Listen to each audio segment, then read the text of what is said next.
అయినప్పటికీ ఈ రాష్ట్ర రాజకీయాలని ఆయన శాసిస్తున్నారు. ఆయనకు అనుసరణలోనే అన్నీ జరుగుతున్నాయి. ముఖ్యమంత్రిగా ఉన్న రేవంత్ రెడ్డి కూడా ఆ స్కూల్ నుంచి వచ్చిన ఆయన కాబట్టి ఇప్పటికీ ఆయన చెప్పినట్టుగానే నడుస్తుంది. అటు బీజేపీకి సంబంధించి కానీ, ఇటు తెలుగుదేశం పార్టీకి సంబంధించి కానీ ఇదే జరుగుతుంది అనేది. అండ్ ఇక్కడ కోవర్టులున్నారు, చంద్రబాబు నాయుడు గారు కోవర్టులున్నారని ఎవరో కాదు మీ పార్టీకి సంబంధించిన ఎమ్మెల్యేలు కూడా మాట్లాడుతున్నారు. అనిరుద్ధ్ రెడ్డి గారు కూడా అదే చెప్పారు. అదే ఇరిగేషన్ ప్రాజెక్టులు కానివ్వండి, రోడ్డు కాంట్రాక్టులు కానీ ఇవన్నీ కూడా ఆయన కోవర్టులు, చంద్రబాబు నాయుడు గారి కోవర్టులు ఎవరైతే ఉన్నారో వాళ్ళకే ఇచ్చారు అనేది కూడా మాట్లాడుతున్నారు. కాబట్టి ఏం జరుగుతుంది? ఇప్పుడు తెలుగుదేశం పార్టీలో చదువుకొని వచ్చిన స్టూడెంట్ నేను రేవంత్ రెడ్డి గారు చెప్పిండ్రు. అంతకన్నా ముందు సీనియర్ స్టూడెంట్ కేసీఆర్ గారు. ఆయన ఎల్కేజీ నుంచి చదివాడు. ఆయన ఆ తర్వాత ఫస్ట్ ఎల్కేజీ కాంగ్రెస్లో చేసిన తర్వాత ఆయన యూకేజీ నుంచే ఇటు వచ్చిండు తెలుగుదేశం పార్టీలో. తెలుగుదేశం పార్టీలో చాలా సంవత్సరాలు ఉన్నాడు. అతను మంత్రిగా కూడా పనిచేసిండు కేసీఆర్ గారు. ఆ తెలివితేటలని కూడా అక్కడి నుంచి నేర్చుకున్నాను. ఎవరు? కేసీఆర్ గారు.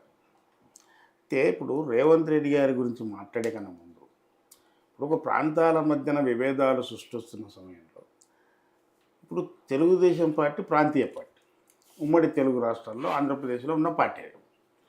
కాంగ్రెస్ పార్టీ జాతీయ పార్టీ. జాతీయ పార్టీని అంత కథం పట్టడానికి అంత కుదరదు.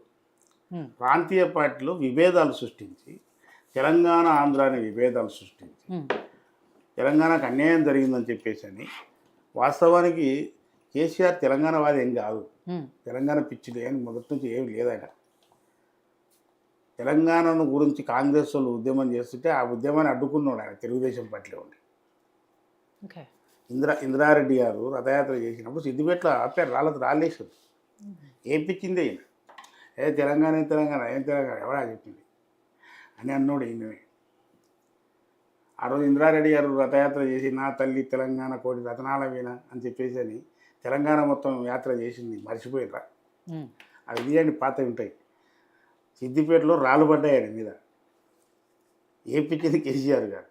మరి తెలంగాణవాది ఆ తెలంగాణవాది తెస్తే ఏడు కదా, అవునాక. అట్లనే తర్వాత పార్టీలో తన యొక్క ప్రాధాన్యత తగ్గుతుంది అని చెప్పేసి అని తెలిసినప్పుడు ఏం చేసిండ్రు ఆయన, ఆల్రెడీ నేను అంటే రాజకీయ అస్తిత్వం కోసం. ఇంకోటి వీళ్ళు ఏం ఆలోచన చేశారంటే, తెలంగాణ ప్రాంతంలో ఈ రెడ్లు దొరలు వీళ్ళైతే ఈ సంబంధించిన ఈ సామాజిక వర్గాలు ఉంటాయో, ఈ సామాజిక వర్గాల్లో మొదట డామినేషన్ ఉన్న క్యాస్ట్ దొరలు. రెడ్లు కొంచెం సామాన్యంగా ఉంటారు, అంటే సామాన్య ప్రజలతో కలిసి రెండో స్టెప్లో ఉంటారు. మొదటి స్టెప్లో ఉన్నది మాత్రం దొరలే ఉంటారు.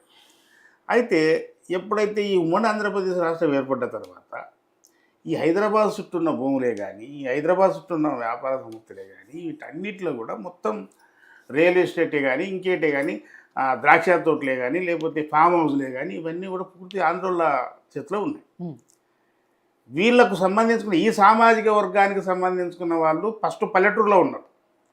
ఈ దొర సామాజిక విలమలకు సంబంధించుకున్న ఈ సామాజిక వర్గం గ్రామాల్లో ఉండి, ఎప్పుడు గ్రామాల్లో వేలాది ఎకరాల భూములు వాళ్ళ చేతుల కింద పెట్టుకొని వాళ్ళు ఎంజాయ్ చేసేస్తారు. అక్కడ హైదరాబాద్ వైపు ఎవరు తొంగి చూసినారు. ఎప్పుడైతే నక్సలైట్లు అటాక్ చేయడం మొదలుపెట్టారో వాళ్ళు మొత్తం ఊర్లు వేసి పెట్టేసి హైదరాబాద్ నగరానికి వచ్చారు. హైదరాబాద్ నగరానికి వచ్చి ఏం చేసిన రియల్ ఎస్టేట్ వ్యాపారం, లేకపోతే ఇంకో ద్రాక్ష భూములు తీసుకొని చేసే కార్యక్రమంలో నిమగ్నం. అప్పుడు మొత్తం వీళ్ళు ఉన్నారు కనుక వీళ్ళను తెలంగాణ అనే నినాదాన్ని ఎత్తుకొని, తను మొట్టమొదటి తెలంగాణ అనే నినాదం ఎత్తుకుంటారు. అంతకన్నా ముందు మావోయిస్టులు ఎత్తుకూరదని తెలంగాణ జనసభ అనే పేరుతోన వాళ్ళు మూవ్మెంట్ చేసిండ్రు. వీళ్ళు మన తెలంగాణవాది ఆ మీటింగ్లో పోయి కలవచ్చు కదా, కలవలే రోజు కూడా. కానీ ఎప్పుడైతే ఈయనకు ఆ యొక్క ఇంపార్టెన్స్ తెలుగుదేశం పార్టీలో లీడర్షిప్లో వస్తలేదని గమనించినారు, ఈయన ఏం చేసిండంటే అందరిని కూడగట్టుకుని, ఆయన కులాన్ని కూడగట్టుకొని, ఆ రోజు నిజానికి వెలమలు ఏ పార్టీలో కూడా ఎమ్మెల్యేస్గా లేకుండా, ఎవడో ఒక సీటు వస్తే కాంగ్రెస్లో ఒక సీటు, లేకపోతే తెలుగుదేశంలో ఒక సీటు, ఇట్లా ఉండేది. ఎందుకొరకంటే తెలుగుదేశం పార్టీ అనేది ఒక సామాజిక వర్గాలను బాగా ఎత్తిన పార్టీ, అది ఎవరైనా ఒప్పుకోవాల్సింది. కాంగ్రెస్ పార్టీ ఏ సామాజిక వర్గాలను అయితే పట్టించుకోలేదో, ఆ పట్టించుకొని పడ్డ కులాలు, వెనుకబడ్డ కులాలు ఏవైతే అత్యధిక జనాభా కలిగిన కులాలు ఉన్నాయో ఆ కులాలను అనేది ఎన్టీ రామారావు సేకరించి దాంట్లో దట్టు మాదిగ సామాజిక వర్గం, ఎస్సీల విషయానికి వస్తే మాదిగ సామాజిక వర్గం, అట్లనే యాదవ్స్, గౌడ్స్, తర్వాత ముదిరాజులు. ఇక ముదిరాజులు అయితే తెలుగు అనే వర్గాలు తెలుగుదేశం అంటే మా తెలుగు వాళ్ళదని చెప్పేసి అని అనుకొని తెలుగులు మొత్తం ఆ పార్టీలోకి అంటే ఒక ప్రపంచం సృష్టించాడు రామారావు. ఈ సామాజిక వర్గాలన్నింటినీ కూడా లేపాడు. లేచి ఒకవైపు బ్రహ్మాండంగా తెలంగాణలో కూడా ఈ సామాజిక వర్గాలకు అధిక ప్రాధాన్యత ఇవ్వడం, మహేంద్రనాథ్ లాంటి వ్యక్తిని ఆర్థిక శాఖ మంత్రిగా చేయడం, దేవేందర్ గౌడ్ లాంటి వ్యక్తికి హోంశాఖ చేయడం, అట్లే రకంగా ఎన్రావరావు ప్లేలోనే మన జానారెడ్డి గారి, అంటే వీళ్ళంతా కూడా ఈ లీడర్షిప్ అంతా కూడా తెలంగాణ నుంచే వచ్చింది. కేసీఆర్ కూడా ఆర్టీసీ మంత్రిగా అక్కడి నుంచే వచ్చాడు. అంటే ఇంత బ్రహ్మాండంగా ఉన్న ఈ లీడర్షిప్లో తెలుగుదేశం పార్టీలో మా కమ్యూనిటీ నిర్వీర్యం అవుతుంది కనుక మేము లేవాలి అని చెప్పేసి అని తెలంగాణ నినాదాన్ని ఎత్తుకునేది. తెలంగాణ నినాదం ఎత్తుకొని ఇక వాటన్నిటి మీద ఒక సంవత్సరం పొడుతా తర్ఫీదైంది, భాష మీద కానీ అదే రకంగా నీటి సమస్యల విషయాన్ని. అంటే నిజానికి తెలంగాణ ఉద్యమం రాజకీయ పరిపక్వత తెంచుకొని లేస్తున్న సమయంలో ఈ నీళ్ళ గురించే కానీ, ఈ దోపిడీ గురించే కానీ, వీటన్నిటిని గురించి ప్రత్యేకంగా కాన్సన్ట్రేషన్ చేయడం జరిగింది. విద్యార్థులే కానీ, మాలాంటి యువకులు, ఉద్యమాల నుంచి వచ్చిన వాళ్ళందరం కూడా టీఎంసీల సంగతి వాటన్నిటి గురించి తెలుసుకున్నది తెలంగాణ ఉద్యమంలోనే. ఇంత సీరియస్గా నడుస్తున్న ఈ సమయంలో సెంటిమెంట్ కూడా ఒకటి తోడైనది. వీటన్నిటిని కూడా క్రోడీకరించుకొని మనం సక్సెస్ అయినాం, తెలంగాణ రాష్ట్రం వచ్చింది. అయితే తెలుగుదేశం పార్టీ ఏమి తక్కువైంది నిన్నలే. తెలంగాణ వచ్చిన తర్వాత కూడా 19 సీట్లు గెలిచింది. తెలుగుదేశం పార్టీ ఇక్కడ చాలా బలంగా ఉన్నది పార్టీ. మొదటి నుంచి కూడా నిజానికి చెప్తున్నా, మొట్టమొదటి ఈ బలంగా ఉన్న ఈ పార్టీ నిర్వీర్యమైంది టీఆర్ఎస్ నుంచి. టీఆర్ఎస్లకే వేరు అందరూ కూడా టీఆర్ఎస్లోనే ఉన్నారు. కాంగ్రెస్లోనే ఉన్నారు, టీఆర్ఎస్లోనే ఉన్నారు. వీళ్ళంతా టీఆర్ఎస్ వెళ్ళిపోయింది మొత్తం పూర్తిగా. రేవంత్ రెడ్డి గారు మేమందరం కూడా ఆ సమయంలో తెలంగాణ ఉద్యమ సమయంలో తెలుగుదేశం పార్టీలోనే ఉన్నాం. రేవంత్ రెడ్డి గారు ఉన్నారు, నేనున్నాను, నేను అధికార ప్రతినిధి ఆ పార్టీలో. అయితే మేమందరం ఉన్నాం. ఆ సమయంలో ఎట్లా ఖచ్చితంగా ఆ ప్రాంతానికి సంబంధించుకున్న వ్యక్తి చంద్రబాబు నాయుడు గారు. సరే, ఆ ప్రాంత విషయాలను, ఈ ప్రాంత విషయాలను ఏమన్నా అటు ఇటు వైపు చూసినా ఇప్పుడు రాష్ట్రాలు సపరేట్ అయినాయి. ఇక తప్పదు, ఇక ఆయన ముఖ్యమంత్రి కావాలి. తెలంగాణలో కాని పరిస్థితి ఉంది కనుక ఆంధ్రాలో కావాలి. ఈ సమయంలో అతన్ని ఆటోమేటిక్గా మనం శత్రువుగా చూస్తాం. ఎందుకొరకు చూస్తాం? మన కింది రాష్ట్రం, పై రాష్ట్రం మనం మహారాష్ట్ర ఎట్లా తిరుగుతామో కింద ఉన్న ఆంధ్రప్రదేశ్లో తెలంగాణ తిరుగుతాం. తెలంగాణ ఎవరినేమంటారు? కర్ణాటక అంటారు. ఇట్లా ఈ రకంగా నీళ్ళ విషయానికి వచ్చే వరకు 2 నదుల కాడ ఈ పరిస్థితులు ఉన్నాయి. అయితే దీంట్లో వీళ్లకు అవకాశం వచ్చినప్పుడల్లా, ఇప్పుడు ఫస్ట్ కేసీఆర్ గారు ముఖ్యమంత్రి ఉన్నప్పుడు అక్కడ చంద్రబాబు నాయుడు గారు ముఖ్యమంత్రి. ఈయన ఫస్ట్ ముఖ్యమంత్రి ఇక్కడ ఈ రాష్ట్రానికి, అక్కడ చంద్రబాబు నాయుడు ముఖ్యమంత్రి. వీటన్నిటిని నీళ్ళ ఒప్పందాలు 299 వ్యవహారాలు బనకచెర్ల ఇవన్నీ అప్పటి నుంచి జరిగినవేగా, అవునా కదా? రేవంత్ రెడ్డి కొత్తగా వచ్చి సంతకాలు చేసింది ఏం లేదు, నీళ్ళు వాల్చుకునేది లేదు, మొదటి నుంచి ఉన్నదే ఇవన్నీ.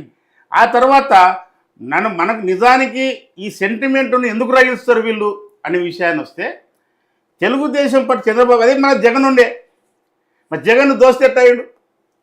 రోజమ్మ ఇంటికి వెళ్ళిపోయి చేపల పులుసు మొత్తం రాగి సంకటి తిని ముద్దుగా రాయలసీమను రత్నాలసీమ చేస్తామని చెప్పెట్టిన వాళ్ళు ఎవరు? ఆ తర్వాత జగన్ గారిని మన ప్రగతి భవన్ పిలిపించేసుకొని రితివా చేసి పిలుచుకొని మాట్లాడింది ఎవరు? ఇప్పుడు ఆ రోజు జరిగిన ఒప్పందాలు ఏవైతే క్లియర్ కట్గా కేసీఆర్ గారు బల్ల గుద్ది చెప్తున్నాం, కృష్ణానదిని రాయలసీమకి ఇవ్వాలనుకుంటు, పూర్తి కృష్ణ వాటర్ను రాయలసీమకి ఇచ్చేయాలి.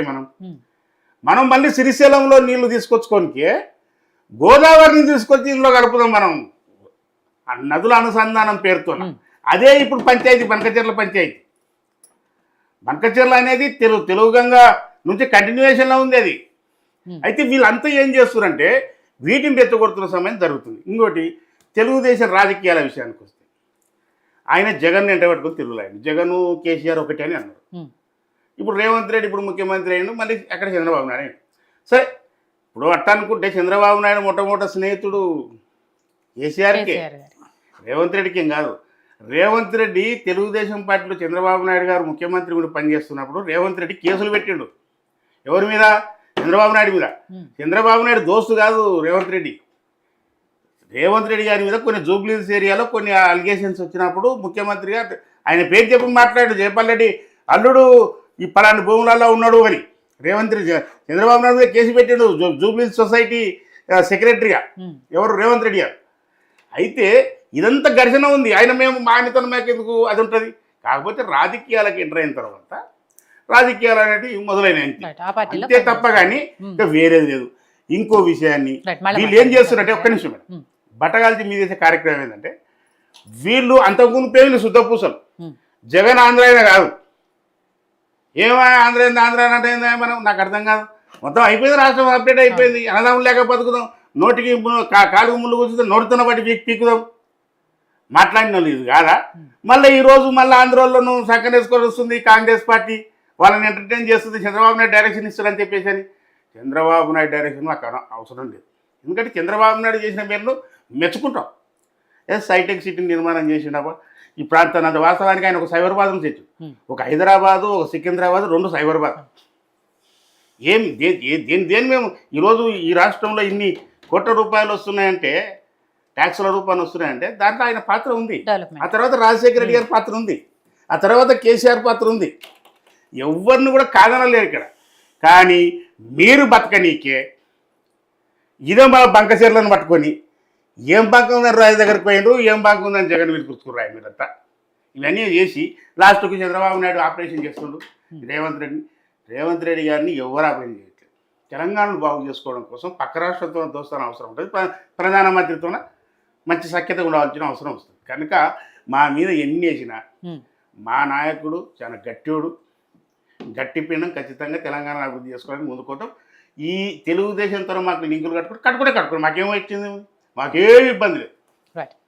సో వేణుగోపాల్ గారు, ఇక్కడ బీజేపీకి సంబంధించి కూడా సరే, ఆంధ్రప్రదేశ్లో అంటే కూటమిలో ఉన్నారు, ఎన్డీఏలో భాగంగా ఉన్నారు కాబట్టి జనసేన, టీడీపీ అలాగే బీజేపీ, ఆ కూటమికి సంబంధించి అక్కడ ఏ నిర్ణయాలు తీసుకున్నా ముగ్గురు కలిసే ఉంటారు.